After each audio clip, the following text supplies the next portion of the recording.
Hey, what's up mga bro? Oh, Benny, I know we have an agreement and he's already submitting papers to us.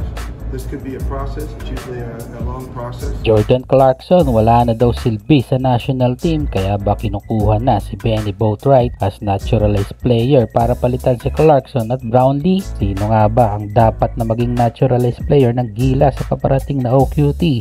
Deserve nga ba ni Benny Boatwright na mapasama sa Gilas pool o sina Jordan Clarkson at Justin Brownlee pa rin ang dapat naturalized player ng Gilas? Tunghayan ang balitang yan sa video natin ngayong araw. Pero baka naman pwede ka mag-subscribe sa aking channel na medyo malamya. Pero sa umpisa lang yan at babawi sa dulo. Mabigat nga ang naging statement ni Gilas National Coach Tim Cone matapos nito magbigay ng pahayag sa media na may bago ng naturalized player ng Gilas sa katauhan ni Benny Boatwright. Oh, Benny, I know we have an agreement and he's already submitting papers to us.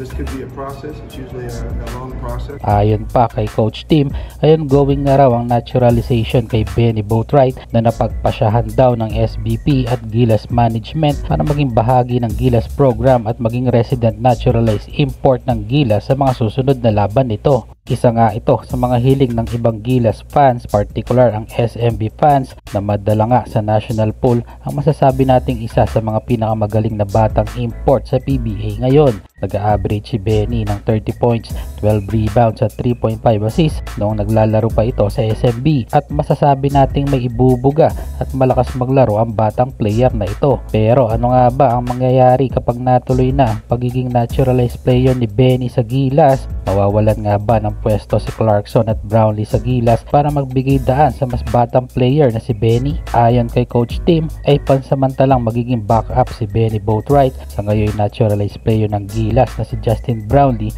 gaya na lang noon na pagiging backup ni Brownlee noong nasa Gilas pa si JC. Bagamat matagal-tagal ang proseso ng pagna-naturalize dito sa ating bansa, kaya naman may chance pa rin makapaglaro si Clarkson sa Gilas kung gugustuhin yan ni Coach Tim, SBP at Gilas Management na makasama pa rin ang Film Guard sa Gilas program. Sa ngayon kasi ay nakapokus ang Gilas kay Brownlee dahil na rin yan sa mga pinamalas nitong laro sa mga nakalipas na Asian Games at FIBA first window na binuhat ang Gilas para makabit ang gintong medalya sa Asian Games. Marami namang Gilas fans ang dismayado na parang binibitawan ng araw ng Gilas ang serbisyo ng Utah Jazz player na si JC kapag natuloy na ang pagiging naturalized player ni Benny sa Gilas at nagpapahiwatig na umana ito na hindi na kailangan si Jordan Clarkson sa Gilas. Sino nga ba ang dapat na maging naturalized player ng Gilas sa paparating na OQT? Deserve nga ba ni Benny Boatwright na mapasama sa Gilas pool o sina Jordan Clarkson at Justin Brownlee pa rin ang dapat naturalized player ng Gilas?